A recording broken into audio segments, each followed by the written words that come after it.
What's the best way to eat for fat loss? There's two popular eat for fat loss strategies that you've probably heard of, but which one is best? How do you choose which one to follow? Let's find out.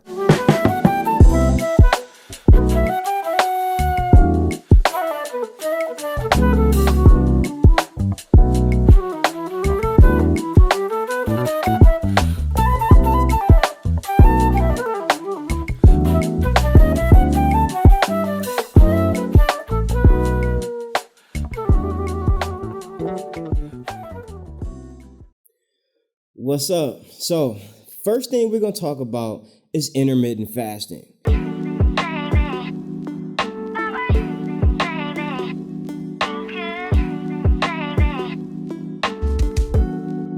You've probably heard of it already, but this strategy cycles between periods of eating and periods of fasting. Now, it's a fairly simple process, and you really don't have to worry too much about the contents of which you eat, simply because the amount of fasting you do allows the body to digest the food and use it accordingly. So you'll find a lot of people who cycle between periods of 16 hours fasted, the rest of the day they can eat. Some people go even 48 hours fasted, and then they spend a day eating, all right? The strategies kind of vary. There's a lot of pros and there's a lot of cons with this strategy. So we're going to move into the pros. See, humans have been fasting for thousands of years, right? Our bodies are well equipped to handle periods of fasting. It's happened before. We used to have to hunt for our food. We didn't get to eat whenever we wanted. We get bored and just go to the fridge. When you wanted to eat, you had to go hunt for that, right? So you are well equipped to fast for long periods of time, all right? Research has also showed that fasting produces benefits for disease prevention, metabolic health, weight loss, and even life extension. Who would have knew, right? We should have been doing this a long time ago. Or did we just fall off? But anyway, some find it less work to fast than rather than to plan, several meals in advance, because it takes a little calculation and it also takes time to prepare each meal, okay? So during each eating period, you get to eat whatever you want. Let's keep it moving. There's cons with everything. Pros and cons, they happen. You got to eat the good and the bad, all right? Abstaining from nourishment for long periods of time can be challenging. It's not easy, okay? Especially when food is all around you. I mean, you got your wife. She's like, I ain't following that diet. I'm about to go get some Chick-fil-A. But then you might also have your guy, and he's like, I want some pizza. You tripping. You can get that salad. Eat your rabbit food, boo-boo. Do you? You dig? That's what he said. But honestly, that really makes it challenging. Some find themselves overeating during their eating phase. You've abstained from eating all day long. By the time you get to some food, it's like, let's get it. You feel me? But anyway, let's move on to 6 small meals. Now, this eating strategy of breaking the traditional 3 square meals into small 6 meals, it's a little different, right? Typically, you would space these out between 2 and 3 hours. You might not always be hungry at that time, right? But it's a very common strategy used by bodybuilders, and it's been done forever, all right? Meals early in the day contain lean protein, fiber-filled veggies, and small portions of complex carbs, while meals later in the day are a lot smaller and don't contain many complex carbohydrates. All meals are low fat. Now, you got some pros to this. We're going to go over both at the same time. So a lot of your pros is you never feel hungry. All right, you never get that stomach grabbing, belly button cinching sensation of hunger, right? By fueling up every 2 to 3 hours, you never feel deprived. You're going to feel good, energetic. Energy levels stay nice and high, nice and steady throughout the entire day, right? Fat loss results are steady as well. I know you're looking for a little bit of that. Now let's move on to the cons, because there's always a down to the up. You have to plan ahead, all right? That's one of the biggest cons of a lot of them. You have to put a little bit of time into preparing for the days to follow, all right? And that's where things get a little tricky, okay? Every single day, get used to carrying around a small cooler.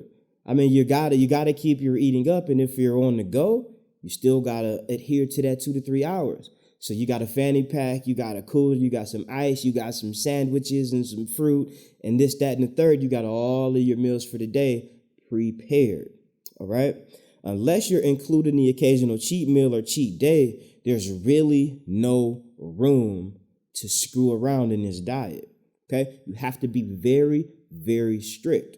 In conclusion, the facts are out there to prove that both of these work fantastically. These two eat for fat loss strategies work incredibly fine. They'll both get you where you want to be. The photos are real. Everybody that you see posting online like, oh, I did intermittent fasting and lost like 50 pounds. Oh, I ate 6 small meals and that's the best way to do it because I lost 150 pounds, right? A lot of those stories are absolutely true. You got folks that make it up, but what's really there to gain in that? But why? Why do both of these strategies work and they're so completely different? How do you know which one is going to work absolutely the best? They both work, but they're both completely opposite of each other.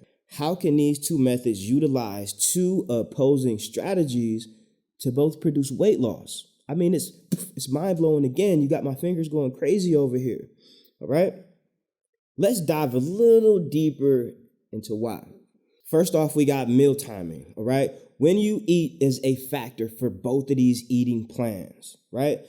This means that the subscribers to both of these meal plans are required to wait until the appointed time to eat or fast, okay? So mindless snacking or grabbing a muffin just because it's there, that's out the question, okay? This reduces overall calories, which is key to weight loss. And that explains why both of the plans produce such fantastic results.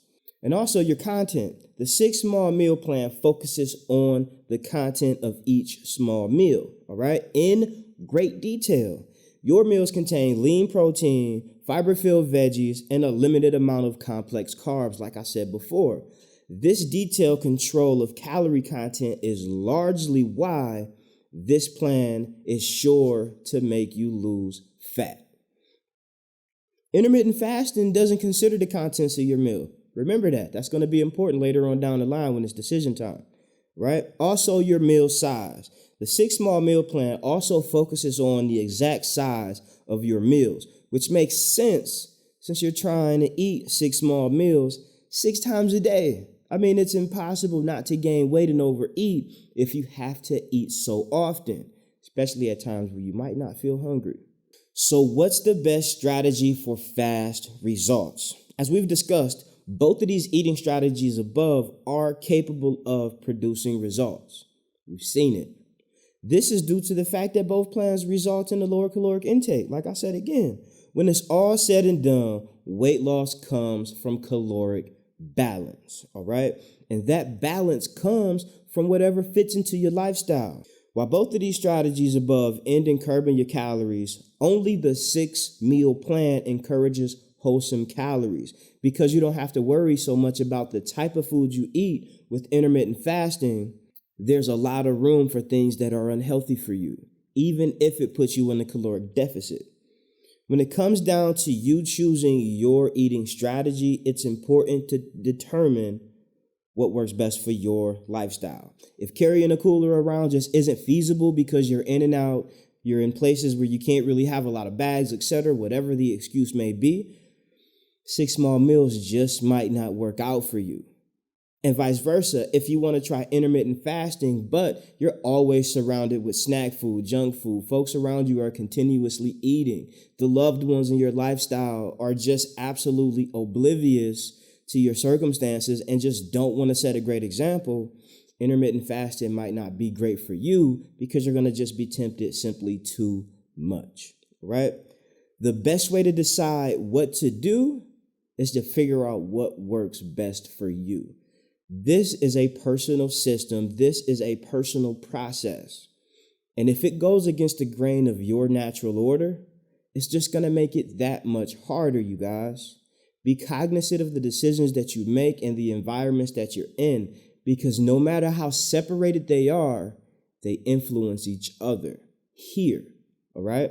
So next time, you guys, be fantastic on purpose. And if you're not already one of my fantastic clients and you want to hear more about these incredible meal plans, give me a holler. Till next time, y'all. Peace.